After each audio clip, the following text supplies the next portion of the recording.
of President Duterte's term, the national debt only went up by 1.5 trillion pesos. That's from 5.95 trillion pesos in June 2016 to 7.45 trillion pesos by February 2019, straight from the Bureau of the Treasury. Duterte admin, debt increased by 1.5 trillion pesos over 32 months. Average monthly increase, approximately 46.9 billion pesos. Major expenditures included infrastructure projects and social reforms. Marcos admin, debt increased by 3.26 trillion pesos over 32 months. Average monthly increase, approximately 101.9 billion pesos. Significant borrowings were made to support economic recovery, ayuda, and infrastructure development. But here's the thing about Duterte's time. It wasn't just about borrowing money. Stuff actually got done. Projects you can still see and use today. LRT-2, East Extension, the viaduct was done and station construction had already started. Skyway Stage 3, fast-tracked to connect North and South Luzon. NLX Harbor Link Segment 10, finished and opened in 2019.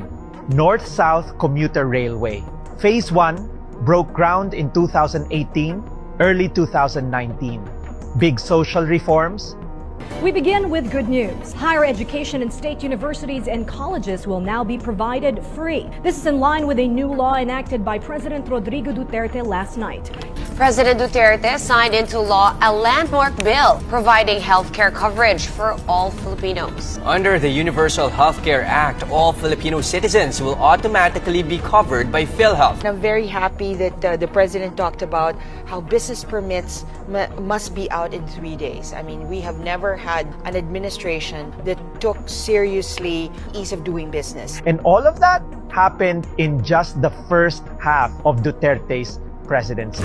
Over the full 6 years, Duterte's administration handled a total of 7.7 trillion pesos in debt servicing. 4.5 trillion pesos went to paying off the actual loans. 3.2 trillion pesos went to interest. In case you're wondering, debt servicing just means paying off what we owe, both the borrowed money and the interest that comes with it. But here's what really matters. All that was done while facing some of the toughest moments in our history. A global pandemic, the Marawi siege, over 10 major typhoons like Rolly, Ulysses, Odette, mass vaccination drives, salaries for frontliners, and despite all that chaos, infrastructure still moved forward.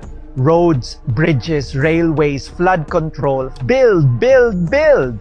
You still walk on those sidewalks, drive on those roads, and ride on those trains today. You've seen them.